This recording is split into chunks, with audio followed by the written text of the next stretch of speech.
We all say happy holidays this time of year, but do you know how to really make life merry? You may think you'll be happier if you get some pricey new gadgets, but shiny new stuff is likely to only bring a temporary high. The research shows there are better, often free ways to get the feel-good feelings you're seeking, like meaningful experiences, human connection, and even practicing kindness. How to be happier any time of year is up next on Still Time for Joy, where we share practical advice for weathering life's storms and inspiring stories of resilience. Hello, I'm Sandra Levine, host of Still Time for Joy. My guest today is the internationally renowned Emiliana Simon-Thomas, Science Director of the Greater Good Science Center at the University of California, Berkeley, who studies and teaches about happiness, gratitude, compassion, and much more. Welcome to the show, Emiliana. Thank you, Sandy. It's such a privilege to be here, and I look forward to our rich and informative conversation together. As do I. Now, I recently saw you speak at Ocean County College in Toms River, New Jersey, and I was so impressed with all the work you're doing. You're also just back from a trip to Hong Kong, and we're going to talk about that way at the end of the show. But first, it's December, and Christmas is coming. There are other holidays where people are doing lots of shopping, and they might think, if I buy that stuff, I'm going to finally be happy. What does the research show? So happiness really doesn't happen as a result of stuff. That's what the research shows.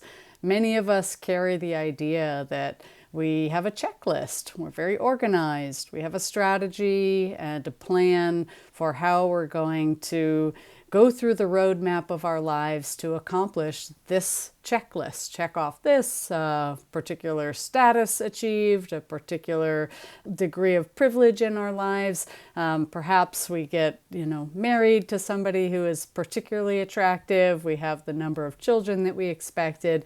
And the idea or the vision is that once all those things are checked off, well, then I will be happy. Just doesn't work out that way, sadly for some, happily for most, because the way that it does work is that we can be happy in each moment right now, and our happiness in life doesn't depend on how many material possessions we have or how many things we consume. It depends on how connected we feel to the people around us. It depends on how readily we experience uplifting and positive emotional states, and it depends on how well we handle and manage our difficult moments in life, whether we're able to learn and grow from difficulties and challenging moments that we will inevitably encounter. So before we talk about how people can find more happiness, not only around the holidays, but any time of year, I want to talk about a definition of happiness. I know you like to make sure that we can be on the same page with the definition if possible, right? And you do a lot of research, and you also teach a very popular course at Berkeley about the science of happiness. So how would you define happiness, if you can, in a short way? Of course. So I define happiness as generally feeling good, having a sense that you matter, and that you are connected and belong in the community that you're in. Happiness is not feeling pleasure in a moment. Being able to experience pleasure when good things are occurring in your life, that's very important to happiness. But that is not the meaning of happiness. Happiness is more general, it's more broad, and it has to do with your capacity, again, to generally feel good about who you are and what is going on in your life, and to have that feeling that you matter and that you play a salient and valuable role in the world around you. So with the holidays here, what are some suggestions? What are some ways that people might try to find happiness besides buying more things? Yeah, well, first of all, buying more things, and you noted this at the beginning of this show, it really only leads to that possible experience of momentary pleasure. It is fun to get something new. It is fun to open a surprising gift and have it be something that you think that you've always wanted. but it's temporary. There's a brief period of enjoyment, of fulfillment, of a sense of just sheer pleasure that you have this thing, this object that you might have coveted or thought would be a source of happiness in your life. But, 30 minutes later, an hour later, 3 days later, number one, we sort of forget that that thing is even there. Number two, that thing maybe becomes less functional. Maybe it stops working the way that it worked when it was brand new, or maybe it gets damaged because everything does over time. Now it's no longer related to that feeling of pleasure and joy. We adapt to these things, these objects. We get used to them. They don't bring us this enduring sense of joy. And so what does? And I think that's really the question you had. What really does bring us that enduring sense of joy is experiences that reinforce and fulfill our sense of value, right? The things that matter to us. And usually that's about our interpersonal relationships. We may adapt and kind of habituate to objects, to material possessions. We don't adapt and habituate to our long-term meaningful social bonds with each other. Those are supported by a different set of structures and processes and systems in the nervous system. And so they last and they grow and they get stronger with time. So those experiences that have a similar flavor of evoking joy or curiosity or wonder or just sheer pleasure, but with another person, they last. We remember them fondly. They make us feel like we trust each other, and they just fuel that sense of deeper purpose in our lives. And that's more important to happiness than objects or things. So yeah, you can go plan on an experience or an activity or spend time with the people that you love and contribute in ways that are meaningful to your community in an effort to actually experience the holidays in a more fulfilling and lasting happiness way. Is that why we look back on Christmas dinner memories and all the traditions that go along with, or Hanukkah, whatever holiday people celebrate? We often fondly remember the traditions, the experiences. You might remember a special gift you got when you were young, but it is more the interactions with people and the feeling that you have of being with people you love, right? Okay, let's dig into that memory that you suggested, a gift, a special gift when you were a kid. And then think about what kids do with special gifts. They play with them. Mm-hmm. Maybe it's a bicycle. That's exactly what I was thinking about. You're reading my mind. They go bicycle riding. They go bicycle riding with their friends. Their bicycle takes them to their basketball practice or to their club meeting or to the swimming pool or wherever, right? It's not about the actual bicycle. It's the fact that the bicycle enables them to have meaningful experiences that are part of their life story. And so there is some extent to which some of the gifts or objects that we have allow us or enable us to have experiences or to engage in particular ways. And that's another thing to think about when you're considering your holiday. Is this something that will help somebody access experiences that are shared or that are meaningful or that contribute to what's most important to them in terms of how they spend their time? Then maybe that's a way to kind of steer that materialistic urge into something that is more productive when it comes to supporting your happiness in life. And I'd also like you, please, to speak about kindness and how acts of kindness can increase happiness or a sense of well-being. Why is that? Yeah, so far we've been talking about being the gift getter, right? How fun is it to get this or that, or how important it is to receive an experience or a thoughtful, shared time with another person. But what does it mean to give, right? And why are people driven at all to give or be generous? Well, human beings are ultra social. And part of our nervous system is dedicated to signaling reward when we are generous in a way that uplifts another person's well-being. Oftentimes this signal is called the warm glow. And I think maybe most of our audience can connect with that feeling of kind of openness in the chest, of just warmth and fulfillment when we recognize that something that we have done or something that we have given actually uplifts another person, makes them smile. Part of it is the knowledge that we've played a role in that, and it kind of infuses that sense of meaning and mattering as a person. But part of it is also a positive kind of empathy. So when we see a family member or close friend or colleague or even a stranger smile, part of our nervous system also has the urge to smile and to think about goodness in our lives. And so that generosity is a way to kind of seek out that good feeling in our own right, both as a function of, well, we do something that matters to others, and also as a function of, I'm sharing this positive emotional experience with another person. And so we can do that not only with people individually, but often around the holidays, there are opportunities to do good things out in the community, good things either through your church group, or there are ways to reach out to people beyond just your immediate circle of family and friends. Is that part of what perhaps we should seek out during the holidays to feel more well-being? Yeah, here's what I would say in response to that, Sandy. A lot of my presentations are focused on compassion. And compassion is this way of responding to difficulty that other people are experiencing, pain and suffering for others, in a way that involves a feeling, like a concern, and an urge to do something to help. And compassion has all these benefits for people who end up expressing it or extending it out in the world. And it can be towards, their nieces and nephews or their own children or their family members or their community members. But it can also be towards others in the world who are going through something painful and difficult.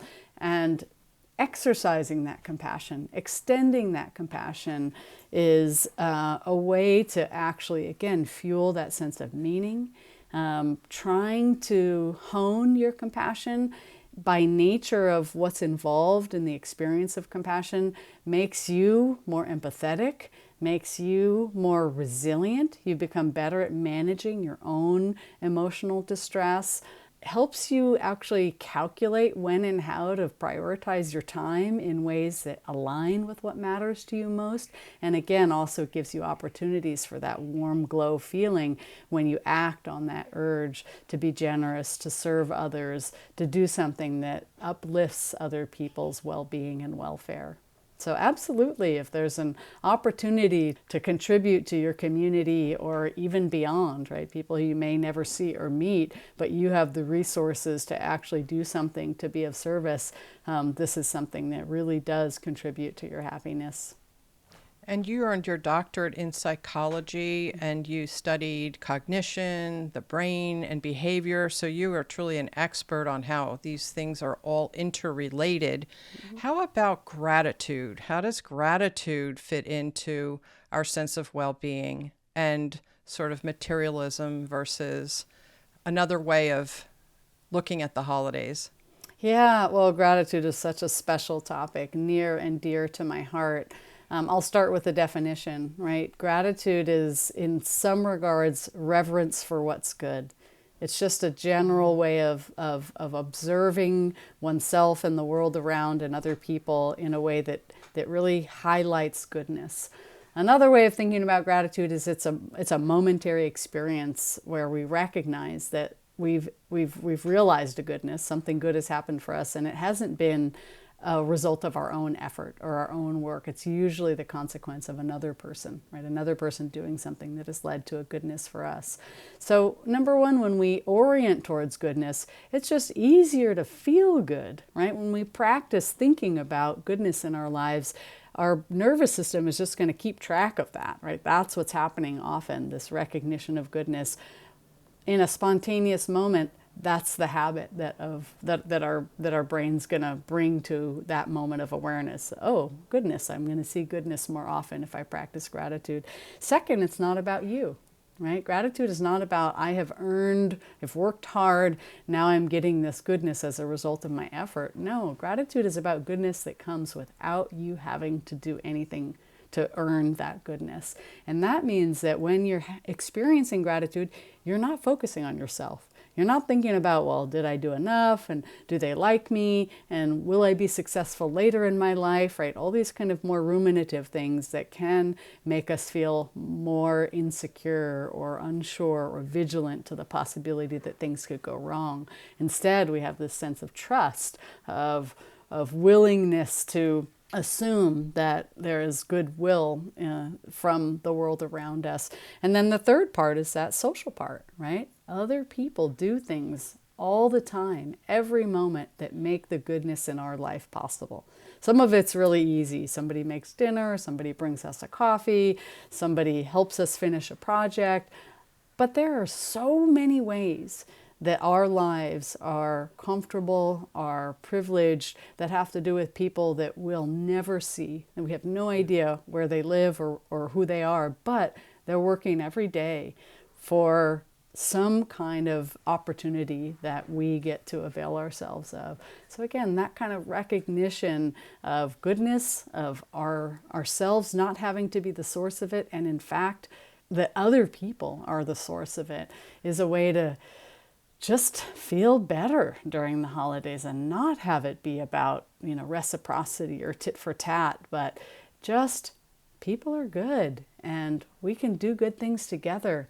And every one of us working every day actually leads to this collective goodness that isn't about material consumption. It's really just about our communities and our collective effort and our ability to achieve things in a cooperative way. Yeah, I have a little gratitude practice, and I find that it is very calming, and you do get a wonderful feeling when you think about and express, even just to yourself, your feeling of gratitude for all the good things that have happened that are either in your life that are big or tiny little things that happen in the day. It's a very calming, good feeling.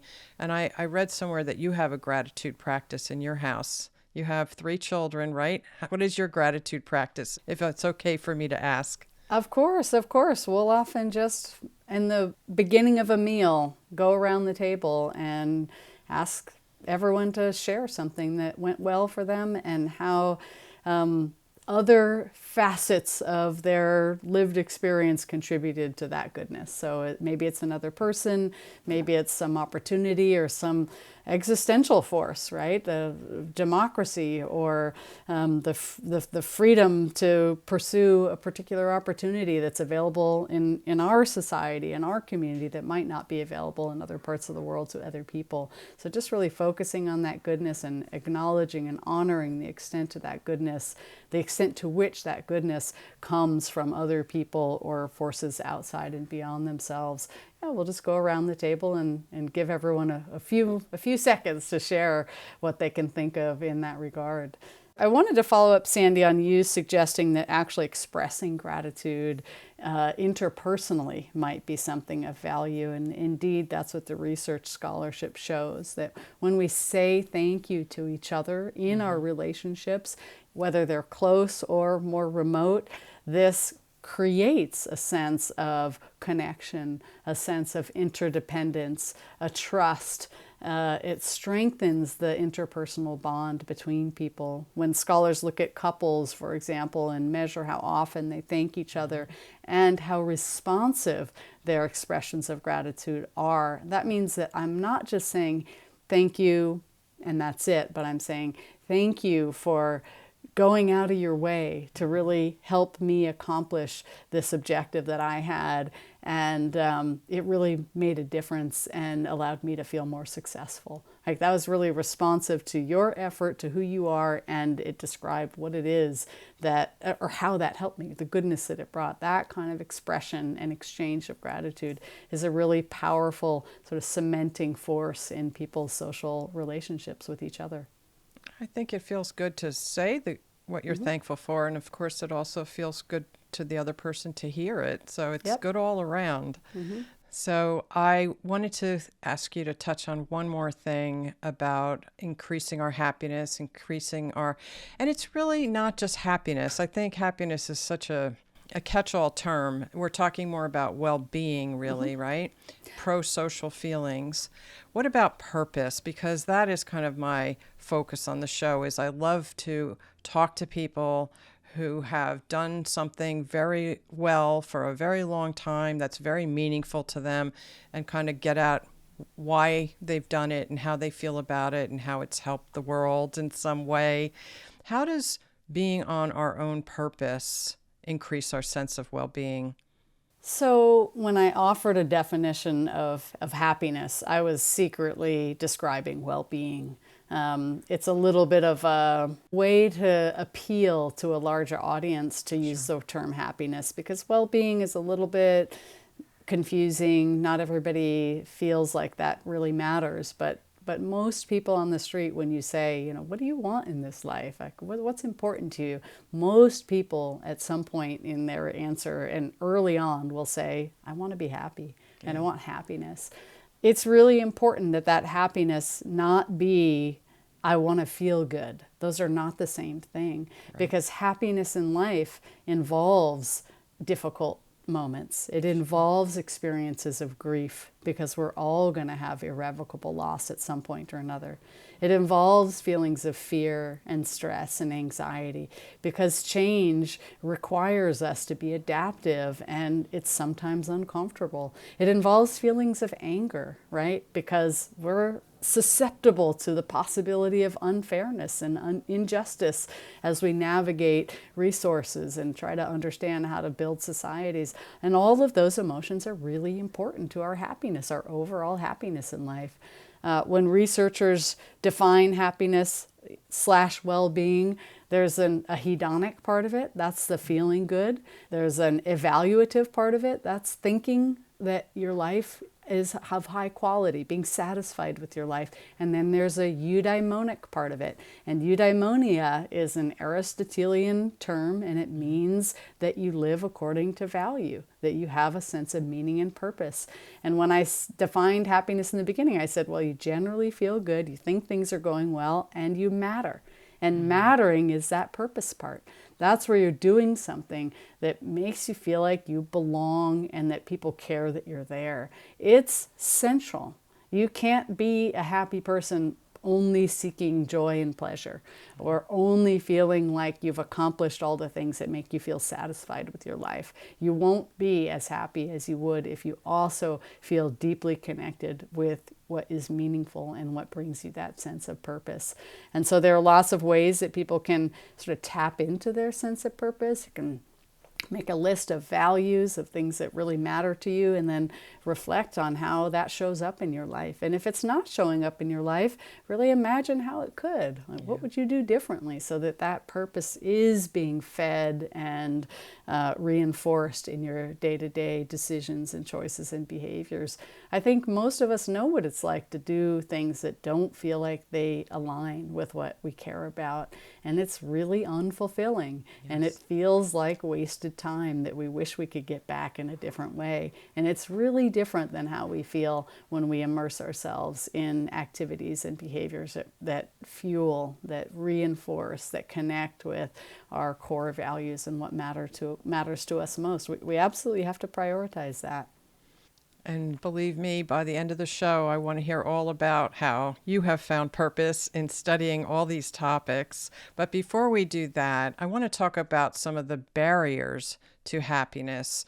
And we're going to bring it back to being happy around the holidays.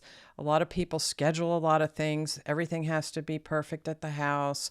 Talk to me about how these can stand in the way of happiness. Yeah, well, time famine is this really interesting construct that is bandied around in the sort of well-being research scholarship.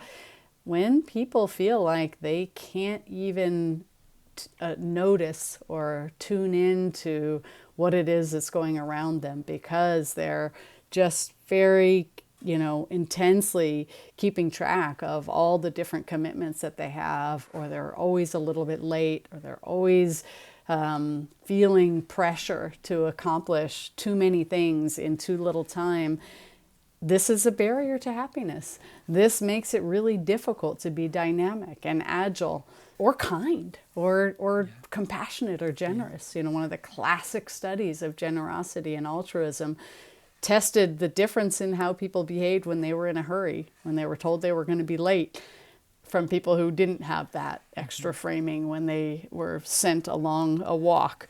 The fascinating part of this classic study is it was conducted with people in a seminary educational context who were learning about the Good Samaritan.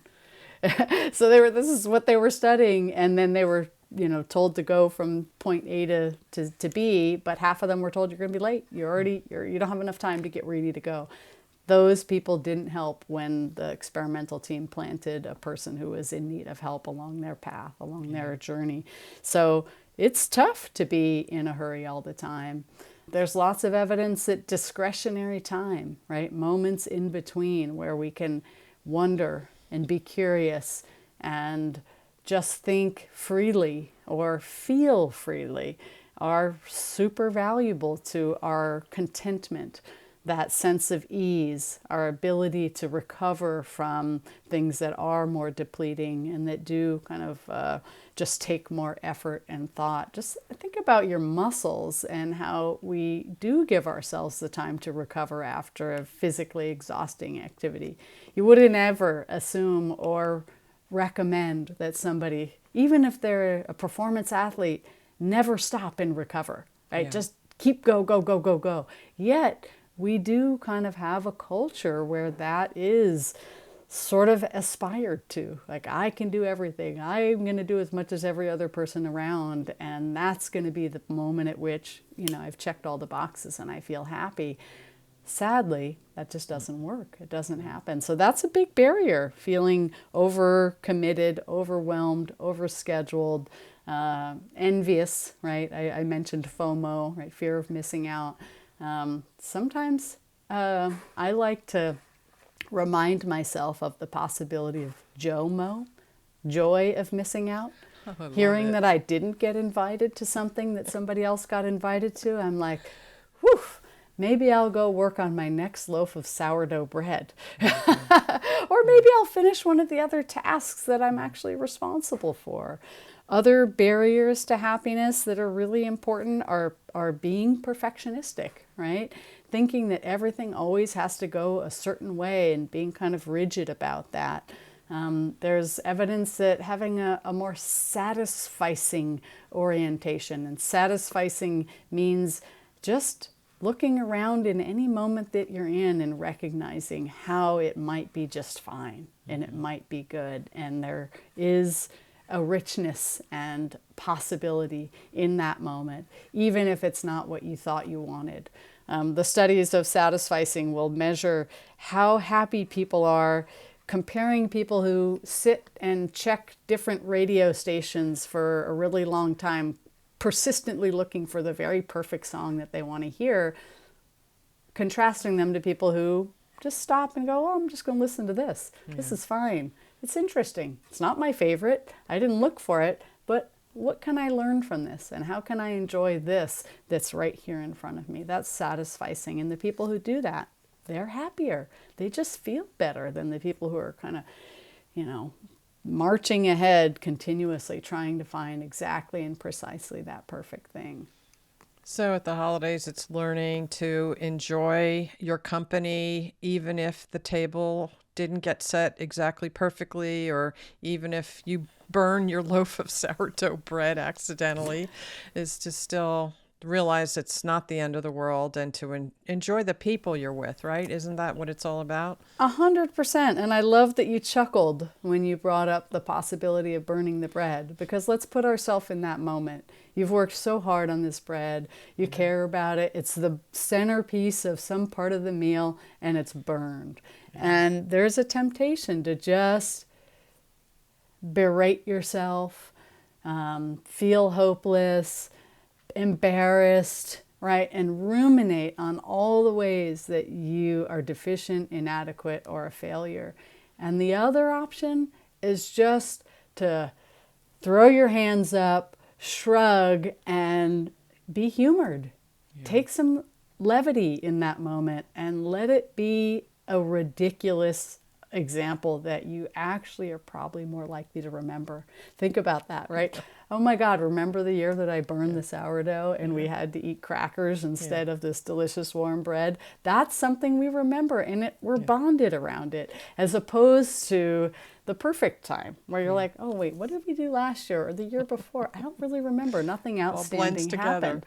Yeah, so sometimes those like unpleasant moments are actually poignant. And they motivate us in ways that are aligned with our sense of purpose and our idea of what we aspire to, the goals that we really want to pursue in a meaningful way. And so thinking about those difficult moments, those setbacks, both in the moment as like opportunities for laughter and levity, and in the long term as inspirations for ways to kind of readjust our effort and our time, because you burned it not because you're a bad person.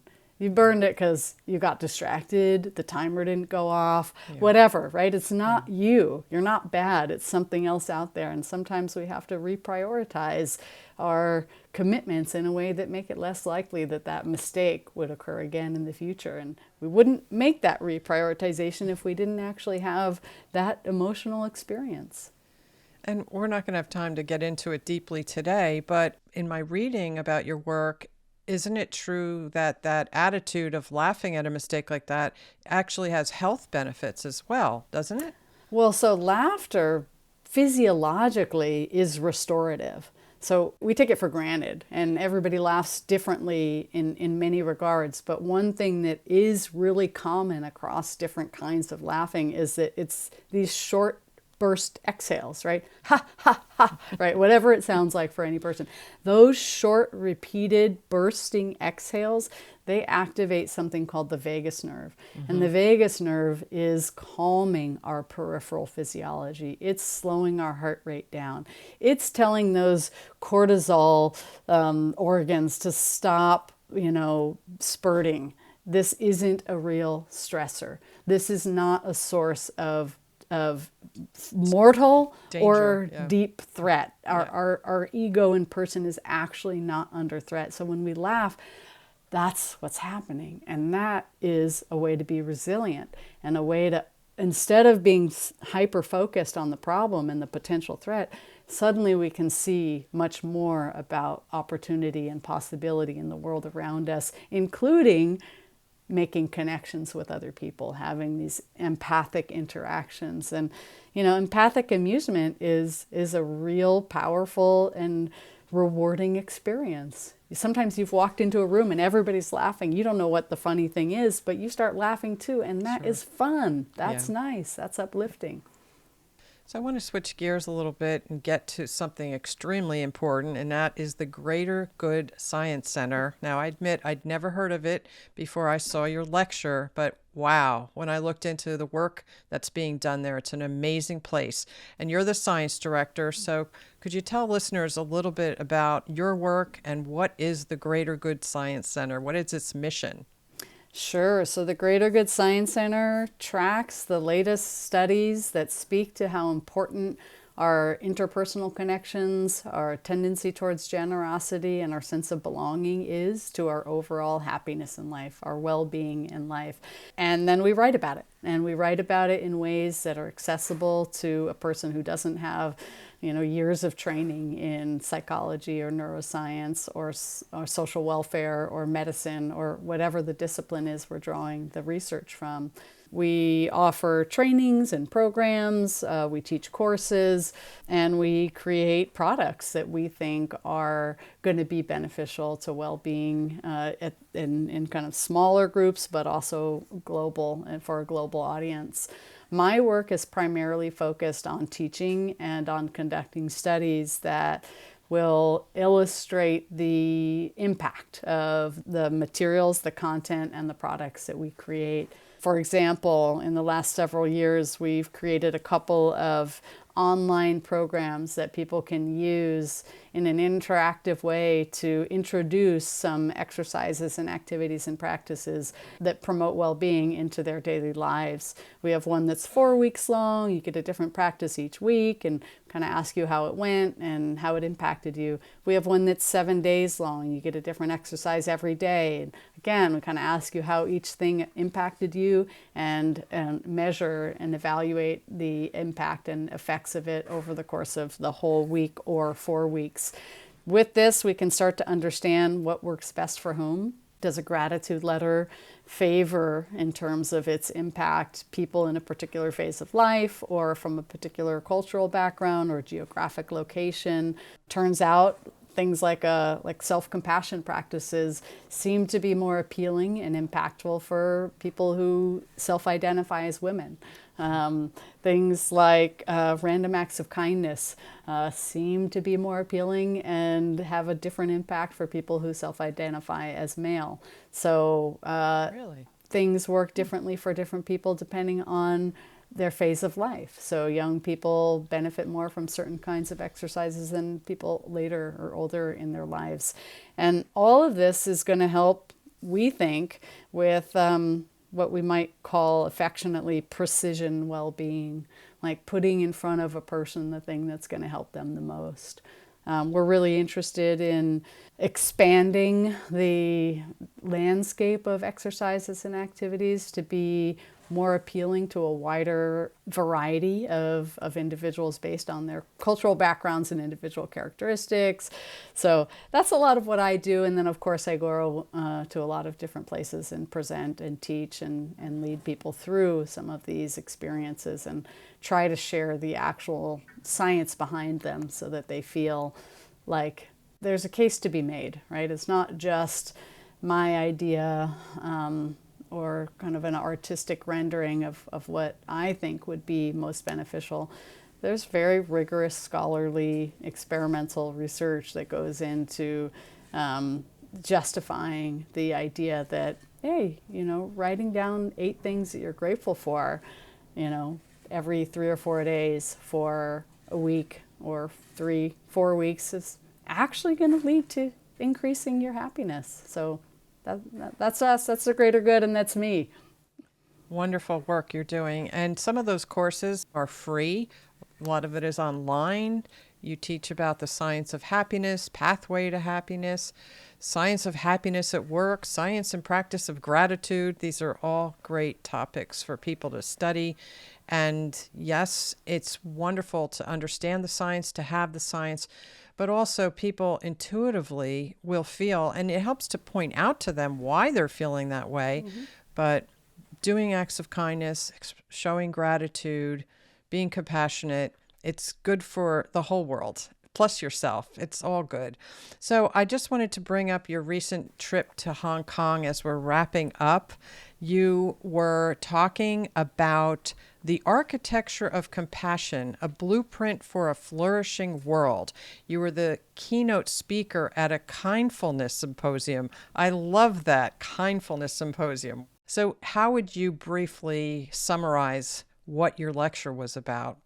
My lecture was about the different small processes that are involved in compassion, from empathy to emotion regulation to judging your own capacity or effectiveness in being an agent of support, to the motivation to help, to experiencing that warm glow of serving another person, in a way that also pointed to how each of those processes are of benefit to an individual's health and well-being, as well as, of course, the relationship and the connection with others and what might actually be of service to humanity.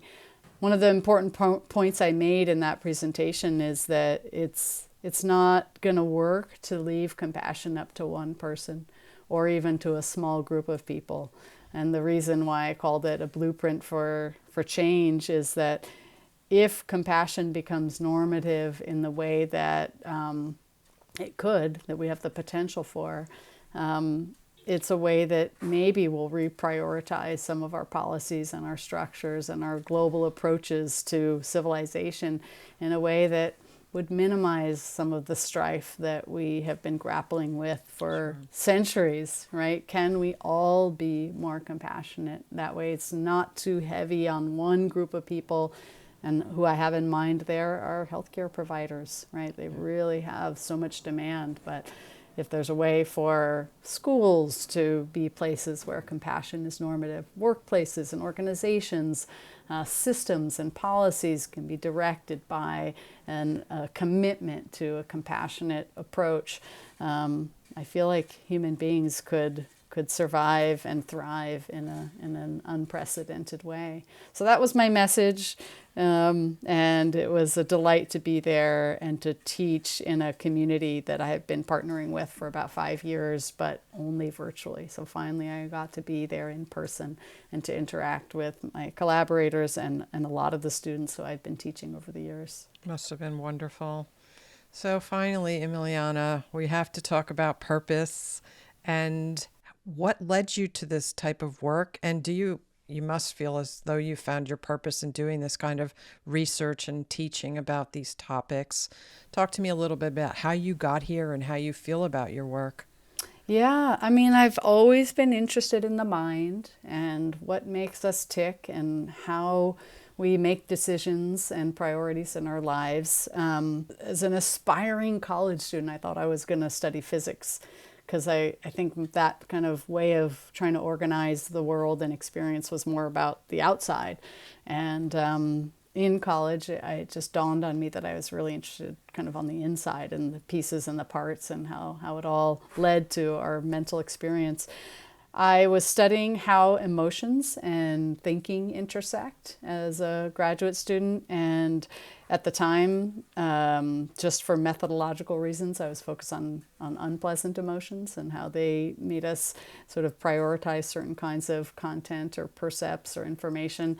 And once I finished as a postdoc, I got interested in positive emotions, joy, love of humanity, awe, compassion, gratitude. And once I started studying those and seeing how closely linked they were to well-being or happiness in life, I kind of never looked back. That just became the most important field to me and where I wanted to be contributing and supporting people. And it is very meaningful to me, and it's a way for I also get to be the audience of my own work, in the sense that, some people think, oh, aren't you the happiest person in the world? You teach happiness, you study happiness. There is no happiest person in the world. It's work. It's work for all of us to kind of uphold and maintain our happiness, just like it's work to be physically fit and to take care of your physical health. You have to take care of your mental health. And so I get kind of like the early results, like, oh, this is something that is really worth doing. And I do my best to act on it. The last thing I'd like to say, Sandy, is it's really important in the space of purpose and meaning in life that we don't put it all into one place. So I do get a lot of meaning out of my work, but I get a lot of meaning out of my role as a parent. Sure. I get a lot of meaning out of my sourdough bread making. I get a lot of meaning. Well, sometimes I do, 100%. And I get a lot of meaning out of my, weekly Zumba class that I join with other people in my community. And it's really important to have that diversity, to have that flexibility, because it doesn't always go perfectly well in each space. And if I burn the sourdough, I need to turn around and have confidence in myself in another arena. And maybe that's my work. Maybe it's my Zumba class. Maybe it's something to have that, maybe it's one of my kids playing on their sports teams. Sure. And just giving it their all and making me feel really proud. So yeah, you gotta have a little bit of range and diversity when you lean into what it is that brings you that sense of meaning and purpose in life. It's not only about and always about work. Sure, of course. And since we started this episode talking about the holidays, I have to ask, do your kids get presents at Christmas? Of course they do. Of course they get presents at Christmas. But, I'm guilty of sometimes erring on the side of practicality. I'll tell you a funny story. My son's birthday was recently, and I was talking to my sister-in-law, and I said, she's like, what are you going to get for him? And I said, I think I'm going to get him a rolling carry-on suitcase, piece of luggage. And she was like, you can't get him that. You're a terrible person. And I was like, no, we never have him when we need him. Of course, he'll have his own. It'll be great. I did not get that because I heard my sister-in-law tell me that would not be something that would bring him that joy. Just visceral joy of opening something that's delightful. I do like to focus on experiences. So often for my daughters who are teenagers, I know who they like to listen to, and I'll find tickets to a concert and I'll give them Awesome. that Perfect. rather than the next latest iPhone or whatever kind of more material consumerist object might be on the list. So yeah, I try to focus on experiences. I like to do ones that are shared because then I get to go too. And yes, of course we exchange gifts. Wonderful. Well, I wish you and your whole family the happiest of holidays. Emiliana Simon-Thomas, Science Director at the Greater Good Science Center at UC Berkeley. You've given us so much great advice about how to find more happiness, joy, and meaning during the holidays and all year round. Thank you so much for being on the show today. Thank you for having me, Sandy. It's such a wonderful, wonderful opportunity, and it brings me a lot of fulfillment to know that some of the ideas and insights that I study so hard get to reach the ears of people who you have brought together in this community. So thank you for that. You are so welcome. If you found today's show helpful, please share the information with someone who needs it, and follow Still Time for Joy for more practical tips on weathering life's storms, as well as inspiring stories of people who have turned their pain into purpose. Please consider supporting the work that goes into producing the show on Patreon. Follow Sandra Levine Productions on Facebook and YouTube, and learn more at sandralevine.com.